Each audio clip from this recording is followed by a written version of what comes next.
The rain had been falling all afternoon, the kind that didn't pour in sheets but drizzled steadily, soaking everything it touched until the city felt heavy and tired.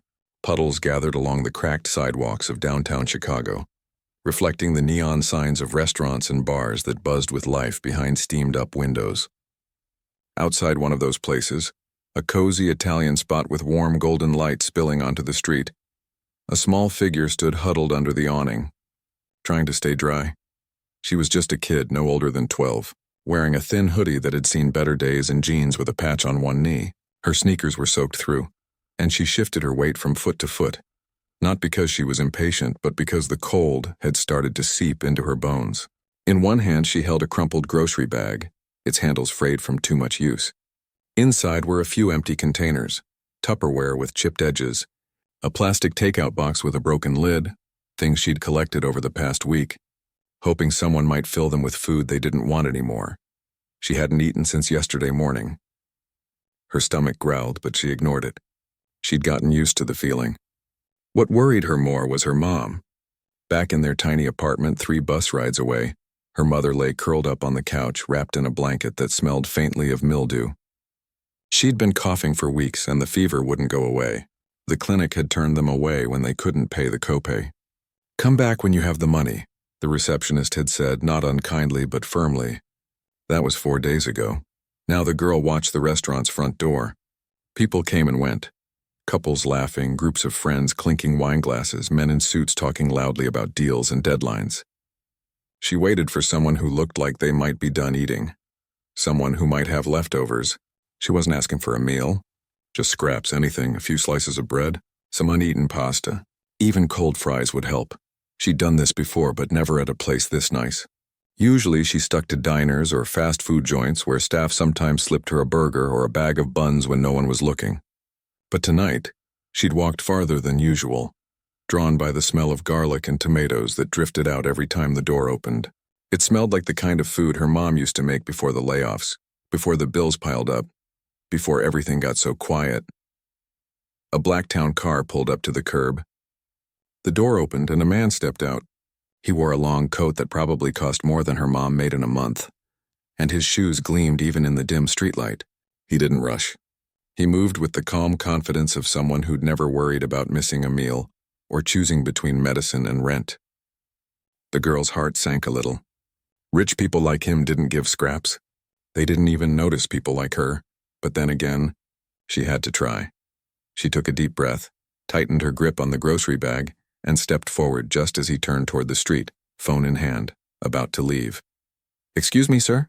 Her voice came out softer than she intended, almost lost in the hum of passing traffic. He stopped, turned, looked at her with eyes that were sharp but not unkind. He didn't frown or sigh or wave her off like she expected. He just looked. She swallowed. "May I have your scraps, sir?"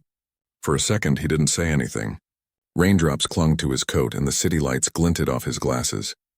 She kept her eyes down, focusing on a loose thread on her sleeve. She could feel his gaze on her, steady and quiet, and it made her nervous. Most people glanced away quickly, embarrassed or annoyed. But this man didn't look away. Then, slowly, he crouched down so he was closer to her height. Not too close, just enough so he wasn't towering over her. "Are you hungry?" he asked. She nodded, still not looking up. "Your mom too?" She blinked, surprised he'd guessed. "Yeah, she's not feeling well." He was quiet for a moment. Then he stood. But instead of walking away or handing her a to-go box, he gestured toward the restaurant. "Come inside with me," she hesitated. I don't have shoes that match," she mumbled, glancing at her wet sneakers. He almost smiled. "They don't care about shoes in there. They care about people." She didn't move right away. It felt too strange, too good. Good things didn't usually happen like this. But her stomach twisted again, and she thought of her mom shivering under that thin blanket, and something in her gave way. She followed him inside. Warmth hit her first, real warmth. Not just the absence of cold, but the kind that wrapped around you like a hug. The air smelled of rosemary, butter, and simmering sauce. Soft music played in the background and the low murmur of conversation filled the room. A hostess gave them a curious look but said nothing when the man nodded at her.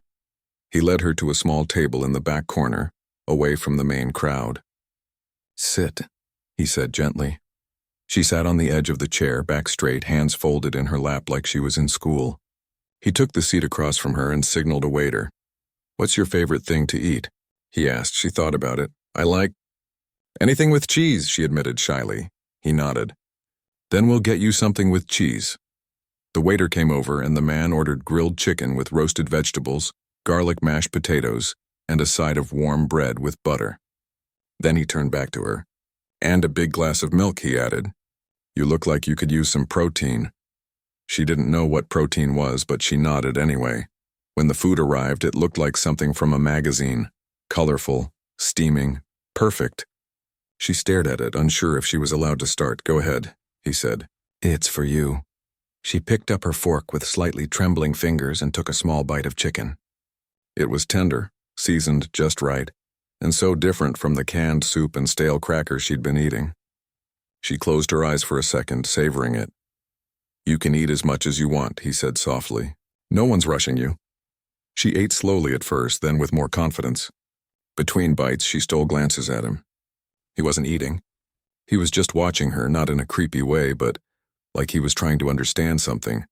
After a while, he asked, "How long has your mom been sick?" "Since last month," she said, wiping her mouth with the napkin. "She used to work at the laundry place, but they let her go. Said they didn't need as many hands. Now she's trying to find something else, but she gets tired real easy." He nodded. "And you? Are you in school?" "Yeah, 6th grade. I walk there every day. Sometimes I stay late to use the computers because we don't have internet at home anymore." "You like school?" She shrugged. "I like reading.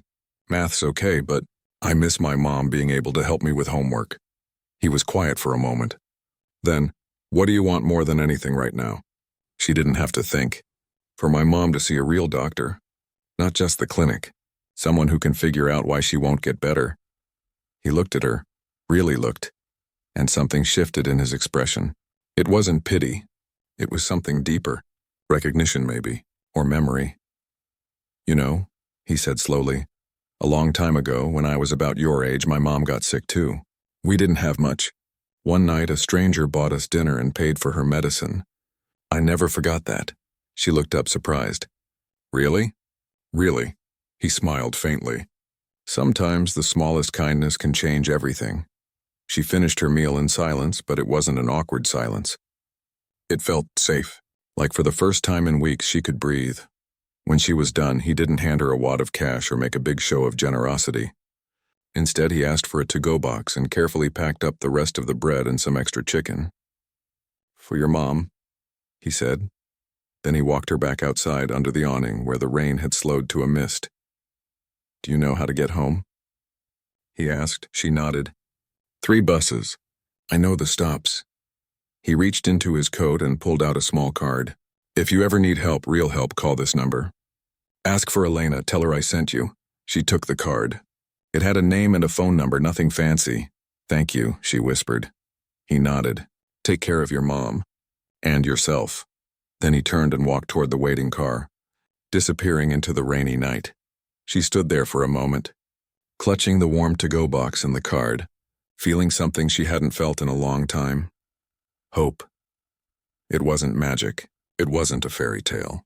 But in that moment, under the soft glow of a street lamp, with the smell of real food in her hands and a stranger's quiet kindness in her heart, it felt like a miracle had just begun. The next morning came gray and quiet, the kind of morning that feels like the world is holding its breath. The girl woke up on the couch, wrapped in the same thin blanket her mom usually used. She'd stayed up late the night before, watching over her, listening to the soft, uneven rhythm of her breathing. When she finally drifted off, it was with the to-go box from the restaurant clutched like a treasure beside her. Now, sunlight, weak but real, filtered through the grimy window. Her mom was still asleep, but her face looked a little less pale. Maybe it was just wishful thinking, but the girl liked to believe the small bit of food she'd brought home had helped. She tiptoed into the tiny kitchen, careful not to wake her. She reheated the chicken and bread in their old microwave, the one that made a loud humming noise like an angry bee. When it was warm, she placed it on their chipped plate and set it gently on the coffee table beside the couch. Her mom stirred, eyes fluttering open. "Mija?" she whispered, voice rough. "I brought you breakfast," the girl said softly. Her mom tried to sit up, wincing slightly. You didn't. Where did this come from? The girl told her about the man, the restaurant, the warm meal, the card with the phone number. She didn't make it sound grand. She just said he was kind, that he listened, that he gave her food and told her to call if they needed help. Her mom's eyes filled with tears, but she didn't cry. She just nodded, touched the girl's cheek with a shaky hand and whispered, "God bless him." They ate together in silence, sharing the food like it was a feast. For the first time in weeks, the apartment didn't feel quite so heavy. Later that afternoon, the girl sat on the floor near the window, turning the business card over and over in her fingers. She didn't know what to do with it. Calling a stranger felt strange, almost wrong. But then she looked at her mom, who was trying to fold laundry but kept pausing to catch her breath. And she knew she had to try. She picked up the old landline phone, the only one they still had, and dialed the number, her heart pounding like a drum. A woman answered on the second ring. "Good afternoon, this is Elena." The girl swallowed. "Hi, I was told to call you." "A man, last night, at the restaurant. He said to ask for you." There was a pause. Then the woman's voice softened. "Oh yes, I've been expecting your call." Within an hour, a woman in a neat navy blue coat arrived at their door. She introduced herself as Elena, spoke gently, and didn't look around the apartment like she was judging it. She asked how her mom was feeling, listened carefully, and then said, "Mr. Thorne would like to help. He's arranged for your mom to see a doctor, today if she's able. There's a car waiting downstairs." Her mom hesitated. "We can't afford—" "It's taken care of," Elena said firmly but kindly. "No cost to you. Just come as you are." So they went. The doctor's office was clean and quiet, nothing like the crowded clinic they'd been turned away from. A nurse took her mom's vitals, asked questions, and led them to an exam room with soft lighting and real chairs, not plastic ones with cracks in the seats. The doctor, a woman with silver hair and calm eyes, spent nearly an hour with them. She listened, examined, ordered blood work, and even called in a specialist for a second opinion. By the end of the visit, they had a diagnosis: a lung infection that had gone untreated too long, worsened by stress and poor nutrition. But it wasn't too late. With proper antibiotics, rest, and care, she could recover. As they left, Elena handed her mom a folder. Inside were prescriptions, a list of follow-up appointments, and a prepaid pharmacy card. "Everything's covered," she said. "And there's something else." She led them to the building's leasing office downstairs. The landlord, a man who usually avoided them, was waiting with a clipboard. "Your rent for the next 3 months has been paid," he said, not meeting their eyes. "No late fees, no questions." The girl's mom stood frozen, tears finally spilling over. She tried to speak, but no words came out. On the ride home, neither of them said much, but the girl held her mom's hand the whole way, and for the first time in months, she felt like they might actually be okay. That night, back in the apartment, her mom sat at the small table with a cup of tea, real tea, not the cheap kind, and stared out the window. "I don't understand why he'd do this," she said quietly. "We're nobody." "He saw us," the girl replied. "That's enough." Over the next few days, small changes began to take root.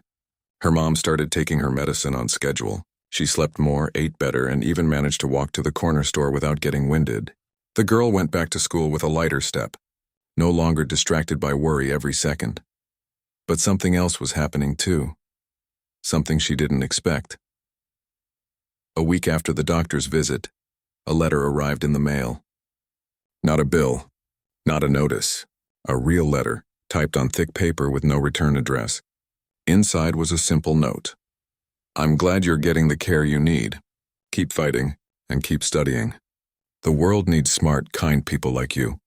There was no signature, but she knew. She showed it to her mom, who read it twice, then tucked it into the Bible on the nightstand like a sacred thing.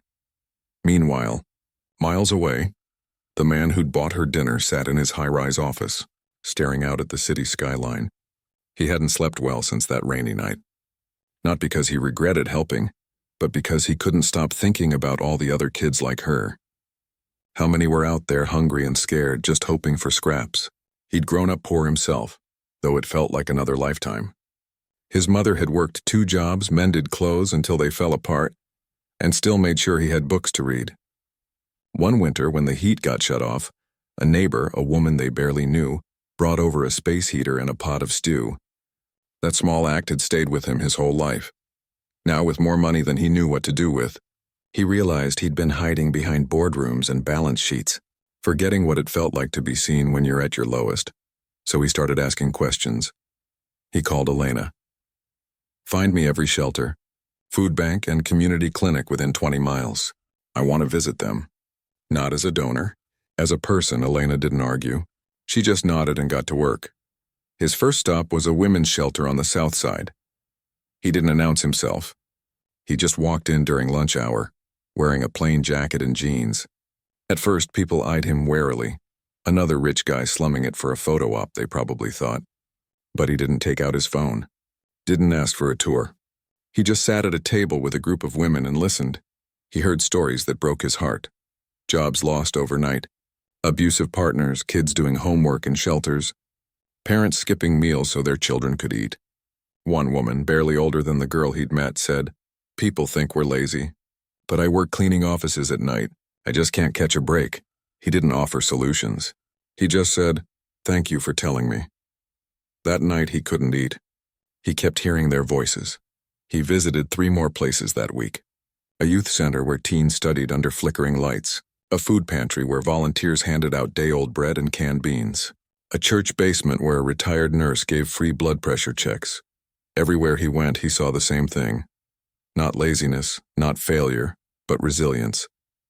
People doing their best with almost nothing. One afternoon, he returned to the Italian restaurant where it all began. He asked the manager if they ever had leftovers. The man shrugged. "We compost most of it. Health code. But what if someone needed it?" he asked. The manager looked uncomfortable. "We're not allowed to give food directly, liability." He nodded. Then he pulled out his phone and called a lawyer. "I want to start a program," he said. "Partner with restaurants, package safe leftovers, deliver them to shelters.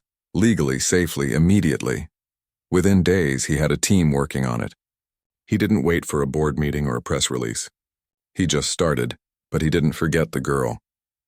2 weeks after their first meeting, he sent Elena to check on them, not with more money, but with something quieter.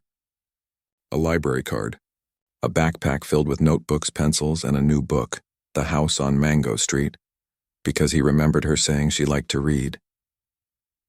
When Elena handed it to her, the girl's eyes lit up. He remembered. "He listens," Elena said simply. That weekend, the girl read the whole book in 2 days. She underlined sentences that felt like they were written just for her.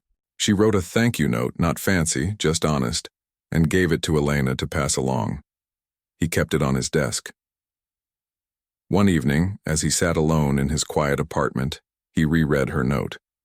It said, "Thank you for seeing me. Most people look right through us." He stared at those words for a long time. Then he picked up the phone and called Elena again. "Let's do more," he said. "Not just food. Not just rent, real help. Job training for parents. Tutoring for kids. A place where people don't just survive but have a chance to grow." Elena smiled. "It's about time." And so quietly, without fanfare, something new began to take shape. Not out of guilt, but out of connection. Not charity, but partnership. Back in her apartment, the girl helped her mom fold clean laundry. Laundry washed in a working machine thanks to the landlord's sudden generosity. Her mom was stronger now. She'd even applied for a part-time job at a community center. As they worked, the girl glanced out the window. The rain had stopped. The sky was clear. She thought about the man who'd looked into her eyes and didn't look away. She didn't know his name, didn't know his story. But she knew this. Kindness wasn't about how much you gave. It was about how you saw someone. And that night, for the first time in a long time, she dreamed not of empty cupboards or unpaid bills, but of a future where she could do the same for someone else. The change didn't happen overnight, but it happened steadily, like the slow turn of seasons. What started as one quiet act of kindness began to ripple outward, touching lives in ways no one could have predicted. For the girl and her mom, the biggest shift was in their daily rhythm. No more choosing between medicine and groceries. No more nights spent lying awake, listening to the hum of an empty fridge. The doctor's visits continued, and with each one, her mom grew stronger. She started walking to the park in the mornings, just 10 minutes at first, then 20. She smiled more, laughed even, a sound the girl hadn't heard in months. One afternoon, a letter arrived, not from the man, but from the community center downtown. It was an invitation. Her mom had been offered a part-time position helping with after-school programs for kids. The pay wasn't much, but it was steady and it came with health benefits. More than that, it gave her a reason to get up in the morning that wasn't just survival. She took the job. Meanwhile, the girl settled back into school with a new kind of focus. She'd always been a good student, but now she studied like her future depended on it, because in a way it did. She stayed late to use the library computers, joined the reading club, and even started helping younger kids with their homework during lunch. Her teacher noticed and quietly slipped her extra books, saying, "You've got a gift for explaining things." But the real surprise came one rainy Tuesday. She was walking home from school, hood pulled low against the drizzle, when a familiar black town car pulled up beside her. The window rolled down. It was Elena. "Hop in," she said with a warm smile. "He'd like to see you." The girl hesitated. "Is everything okay?" "Everything's better than okay," Elena said. "Trust me." She climbed in, heart thumping. The car didn't head downtown. Instead, it wound through quieter streets until it stopped in front of a modest brick building with large windows and a bright red door. A sign above it read, "Horizons Community Hub." Inside, the space was alive with activity. Kids sat at tables doing homework with tutors. Adults filled out job applications with counselors. In one corner, a group practiced interview skills. In another, someone taught basic computer classes. The air smelled like coffee and fresh paint. And there, near a bulletin board covered in flyers for GED classes and childcare help, stood the man from the restaurant. He wasn't in a suit this time. Just jeans and a sweater, sleeves rolled up. He was talking to a woman holding a toddler on her hip, nodding as she spoke. When he saw the girl, his face softened. "You made it," he said, walking over. "What is this place?" she asked, eyes wide. "This," he said, "is what happens when people get a real chance." He explained that he'd been visiting shelters and food banks for weeks, listening to what people actually needed, not what he assumed they needed. And what he kept hearing was the same thing. "I don't want a handout. I want a hand up." So he'd rented this building, hired staff who'd once been in the same situation, people who knew what it felt like to be stuck. They offered job training, resume help, childcare during interviews, even free laundry for job seekers so they could show up clean and confident. "But it's not just about jobs," he added. "It's about dignity, about being seen as someone who matters." He led her to a small office in the back. On the wall hung a photo, not of him, but of a group of women in aprons smiling in a kitchen. "That's our culinary training program," he said. "They learn to cook, get certified, and we help place them in restaurants. One of them just got hired as a line cook at that Italian place where we met." The girl's eyes lit up. "Really?" "Really." Then he showed her something else. A quiet room filled with bookshelves, beanbags, and soft lighting. "This is the youth corner," he said. "Homework help, mentoring, college prep. And starting next month," he paused, "we're launching a scholarship fund. For kids like you." She blinked. "Kids like me? Smart, hardworking, who face tough times but haven't given up." He looked at her. "You inspired this, you know." She didn't know what to say. No one had ever called her an inspiration before. He didn't make a big speech. He just handed her a key. "This is yours," he said. "You can come here anytime. Study, read, help out. And if you ever want to talk about school, about life, I'm usually here on Tuesdays." She held the key like it was made of gold. Over the next few weeks, the community hub became her second home. After school, she'd walk there instead of going straight home. She'd do her homework in the youth corner, then help younger kids with their math or reading. Sometimes she'd sit with her mom, who now volunteered at the front desk on her days off. She watched people walk in looking tired and defeated, and walk out standing a little taller. A man in his 50s got his first job in 2 years and cried in the hallway. A teenager passed her GED and hugged her tutor so hard they both stumbled backward, laughing. And through it all, the man was there. Not as a distant benefactor, but as a presence. He swept floors when the janitor called in sick, made coffee for volunteers, sat with people who just needed someone to listen. One day the girl asked him, "Why do you do all this? You could just give money and be done with it." He thought for a moment. "Because money fixes problems." But connection fixes people. She didn't fully understand then. But she would. Back at the hub, things kept growing. Local businesses started partnering with them, offering internships, donating supplies, even hiring graduates from their programs. A retired teacher came in twice a week to tutor adults in reading. A nurse volunteered to run monthly health screenings. It wasn't perfect. Some days were hard. Someone would miss an appointment. A job offer would fall through. But the hub didn't give up on people, and people didn't give up on themselves. The girl saw her mom change too. She wasn't just working. She was leading. She organized a parent support group, shared her story with new arrivals, and even started teaching a weekly class on budgeting and meal planning. "You're helping people now," the girl said one night as they washed dishes together. Her mom smiled. "Someone helped us. Now it's our turn." Meanwhile, the man kept his promise. Every Tuesday he was at the hub. Sometimes they'd talk about school. Sometimes they'd just sit in comfortable silence reading side by side. He never pushed. Never acted like he owned her gratitude. He just showed up. One afternoon he asked her, "What do you want to be when you grow up?" She didn't answer right away. "I used to think maybe a teacher," she said. "But now, I think I want to build places like this, where people don't feel invisible." He nodded slowly. "That's a good dream." "It's not just a dream," she said quietly. "It's a plan." He looked at her, really looked, and for the first time she saw something new in his eyes. Pride. Not the kind that says I did this, but the kind that says you're doing this and I get to watch.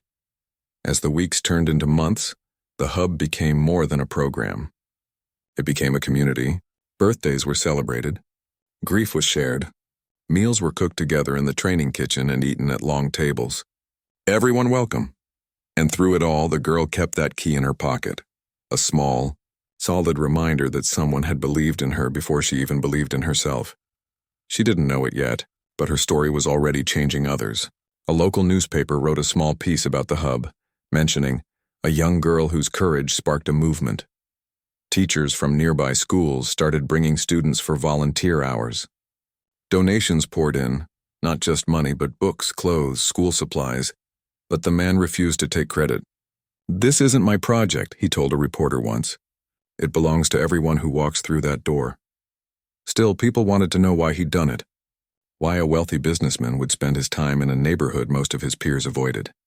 His answer was always the same.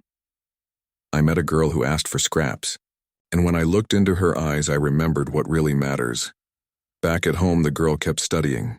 She aced her exams, joined the school newspaper, started saving allowance money, not for toys, but for college application fees. One evening, as she sat at the kitchen table writing an essay about what home means to me, her mom came in and placed a warm mug of cocoa beside her. "You're going to go far," her mom said softly. The girl looked up. "Only because someone gave us a place to stand." Outside, the city buzzed with its usual noise. But inside their small apartment, and inside the red-doored hub a few miles away, something quieter and stronger was growing. Hope, built not on luck, but on the simple, powerful act of seeing one another. And that, more than anything, was the real miracle. Time has a way of smoothing out the sharpest edges of pain, turning raw moments into memories that still ache but with meaning. 2 years had passed since that rainy night outside the restaurant, and life hadn't just changed, it had deepened. The girl was now 14, taller, more confident, but still quiet in the way that comes from having learned to listen before speaking. She walked to the community hub most afternoons, not just to study, but because it felt like home in a way their apartment never quite had. The place had grown. New murals on the walls, a small garden out back where volunteers grew vegetables, even a donated piano in the corner that someone played during lunch breaks. Her mom was thriving.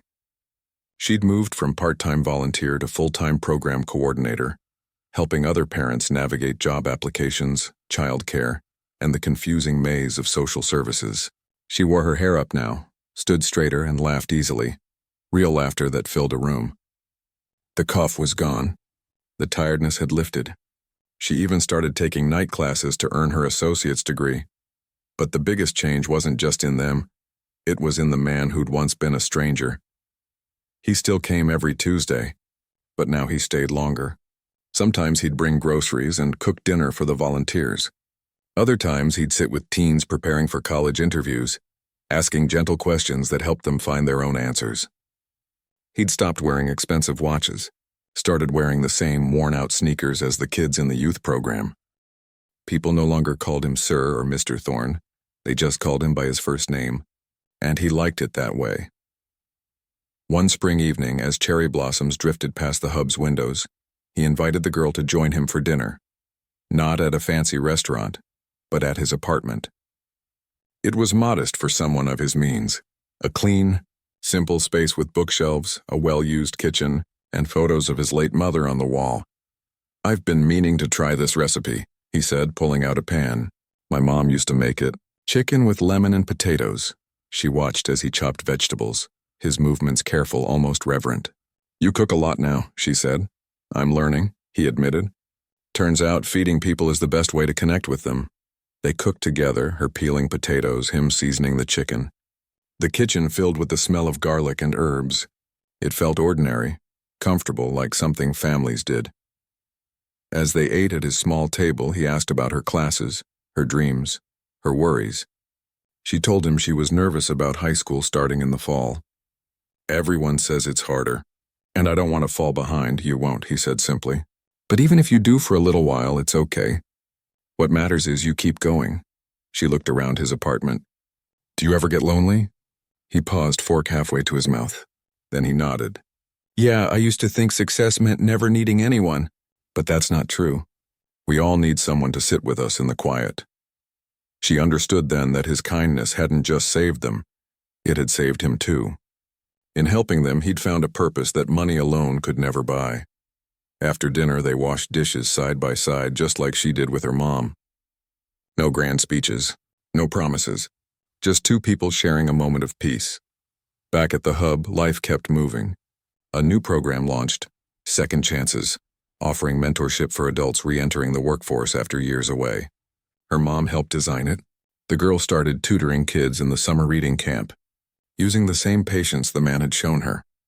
One hot July afternoon, a young boy, maybe 8 years old, stood hesitantly near the hub's entrance, eyes downcast, holding an empty grocery bag. The girl recognized that look instantly. She walked over. "Hey," she said gently, "you looking for something to eat?" He nodded, barely whispering, "My mom's sick." Her heart clenched. Without a word, she took his hand and led him inside. She got him a plate of food from the kitchen, sat with him while he ate, and listened as he talked about his mom, their eviction notice, how he missed school because he had to watch his little sister. When he was done, she didn't hand him a card or call someone else. She walked him to the front desk where her mom was working. "This is Mateo," she said. "He needs help." Her mom looked at the boy, then at her daughter, and in that glance the girl saw the full circle of their journey. Her mom knelt down, spoke softly, and within an hour, Mateo and his family were connected to emergency housing, medical care, and food support. Later that night, the girl told the man what happened. He didn't say good job, he just looked at her and said, "You're becoming the person I always hoped you'd be." She smiled. "I had a good teacher." Their bond had shifted over time, not from helper and helped, but from mentor and student, almost like family. He attended her school award ceremony when she won the reading prize. She helped him set up his first email account. "You really didn't have one?" she'd asked, shocked. They argued playfully about whether pizza was better with pineapple. He said yes. She said absolutely not. But the real miracle wasn't in the big moments. It was in the small ones, like the time he showed up at their apartment with a broken toaster and said, "I think I fried it trying to make grilled cheese. Can you help me fix it?" Even though he could have bought 10 new ones, or when she brought him a handmade card on his birthday, drawn with colored pencils that read, "Thank you for seeing me when I felt invisible." He kept it on his fridge. One fall day, as leaves turned gold and red, the hub hosted its first community showcase. People shared stories, sang songs, displayed art made in workshops. The girl read a short piece she'd written, a story about a girl who asked for scraps and got a whole new world instead. Afterward, the man found her outside sitting on the steps. "That was beautiful," he said. "It's true," she replied. He sat beside her. You know, I used to think changing the world meant building skyscrapers or signing big deals. But real change, it happens in places like this, in moments like that. She leaned her head on his shoulder for just a second, something she never would have dared to do 2 years ago. You changed our lives, she said. No, he corrected softly. You reminded me how to live mine. That winter, the foundation they'd quietly built together, now officially named the Seeing Hands Initiative, expanded to 2 more cities. But they kept the hub as their heart. Every new location included a youth corner, a job lab, and a kitchen where people cooked and ate together. The girl started keeping a journal. Not just about school or friends, but about the people she met at the hub, the single dad who got his nursing license, the teenager who published her first poem, the grandmother who learned to read at 63. She wrote, "Kindness isn't a single act. It's a chain, and once you're part of it, you never let it break." Meanwhile, the man began mentoring other business leaders, not to give more money, but to give more time. Go sit with people, he'd tell them. Listen, don't fix. Just be there. Some listened, others didn't. But enough did to keep the ripple going. One evening, as snow fell softly outside, the girl and her mom came over to his apartment again. This time they brought ingredients. "We're teaching you how to make tamales," her mom said with a grin. They spent hours in the kitchen, spreading mesa, filling husks, laughing when someone got cornmeal on their nose. It was messy, imperfect, and full of joy.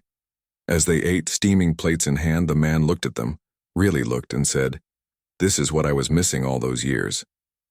"What?" the girl asked. "Family," he said simply. "Not blood, chosen." No one said anything for a moment. The only sound was the soft clink of forks and the hum of the radiator. Later, walking home through the quiet, snow-dusted streets, the girl held her mom's hand and thought about how far they'd come. They weren't rich. They still lived in the same apartment. But they had something better: safety, dignity, and a future that felt possible. And the man. He wasn't just a millionaire anymore. He was someone who showed up, who cooked bad grilled cheese, who remembered how to cry, who learned that the greatest wealth isn't in bank accounts, it's in the lives you touch. The miracle hadn't been the money. It had been the choice to look, to listen, to stay. And in that choice, 2 broken pieces had fit together and made something whole. 5 years had passed since that rainy night outside the restaurant, and the city had changed. Just a little, but enough to notice. New trees lined the streets where there used to be only cracked concrete. The old laundromat down the block had become a community art space. And the red-doored building with the warm lights? It was still there, only now it had a sister location across town, and another one starting up in a neighboring city. Inside the original hub, the girl, now a poised high school senior with steady eyes and a calm smile, stood backstage, smoothing the front of her dark blue dress. Her hands weren't shaking, but her heart beat fast, not from nerves, but from something deeper: gratitude. Tonight was the annual gala for the Seeing Hands Initiative, the foundation that had grown from one quiet act into a network that had helped over 3,000 families. The room was full: donors, volunteers, teachers, former shelter residents, even a few local officials. But the real guests of honor were the people who'd walked through the hub's doors with nothing but hope and left with a future. She stepped onto the small stage under soft golden lights. The crowd quieted. 5 years ago, she began, her voice clear and steady, I stood outside a restaurant in the rain and asked a stranger for scraps. I wasn't looking for a miracle. I just wanted my mom to eat. She paused, letting the words settle. But when he looked into my eyes, he didn't see a beggar. He saw a person. And that changed everything. She told her story simply, no drama, no exaggeration. Just truth. The sickness, the fear, the empty fridge, the kindness that came not with pity but with presence. She spoke about her mom's recovery. The first time they paid rent without dread. The day she walked into the hub and realized she belonged somewhere. And the miracle wasn't the food, she said, looking out at the audience. It wasn't even the money. The miracle was being seen, really seen, like I mattered. At a table near the front, the man who'd bought her dinner sat quietly, hands folded, eyes glistening. He didn't look like a billionaire tonight. He looked like a proud uncle, or maybe a father figure who'd found his purpose in someone else's light. She ended her speech not with a grand finale, but with a question. Who in your life needs to be seen? Not fixed, not saved, just seen. The room fell silent for a breath, then erupted in applause. Not the polite kind, but the kind that comes from the heart. Afterward, people came up to her, teachers who'd watched her grow, volunteers who'd tutored her, even a young girl who shyly handed her a drawing of two people sharing a meal under an awning. That's you and him, the girl whispered. She hugged her tight. Thank you. Later, as the crowd thinned and the cleanup began, she found him outside on the sidewalk, hands in his coat pockets, watching the streetlights flicker on. You were amazing up there, he said. I just told the truth, she replied. He nodded. Sometimes that's the bravest thing. They walked together toward his car, not in a hurry. The night was cool, clear, full of stars you could actually see now that the city had cut back on unnecessary lighting. A small change, but one he'd quietly advocated for. You've got college applications coming up, he said after a while. She smiled. Yeah, I'm applying to schools with strong education and social work programs. Thinking of building more places like the Hub? Maybe, she said. But not just buildings. I want to build the kind of world where no kid has to ask for scraps to survive. He stopped walking and turned to her. You already are. They didn't say much after that. Words weren't needed. A few blocks from her apartment, he pulled over. Want to grab something to eat? I know a place that makes terrible garlic bread, but we can fix it together. She laughed. You still haven't mastered that, huh? Some things, he said with a grin, are better shared. They stopped at a corner grocery, bought a loaf of bread, butter, and garlic powder, then headed up to her place. Her mom was there reading on the couch, and she smiled when she saw them. Again with the cooking experiments? Someone has to teach him, the girl said, nudging him playfully. In the tiny kitchen, they worked side by side, just like they had years ago, only now the roles were reversed.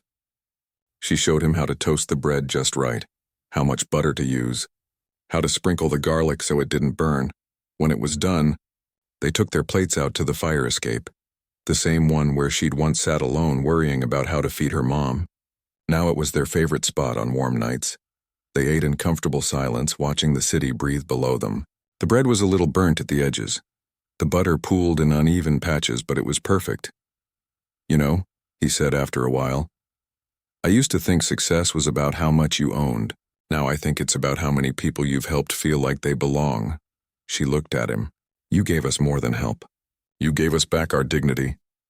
And you, he said softly, gave me back my humanity. They didn't say anything for a long time after that, just sat there, two people from different worlds who'd found each other at the exact right moment.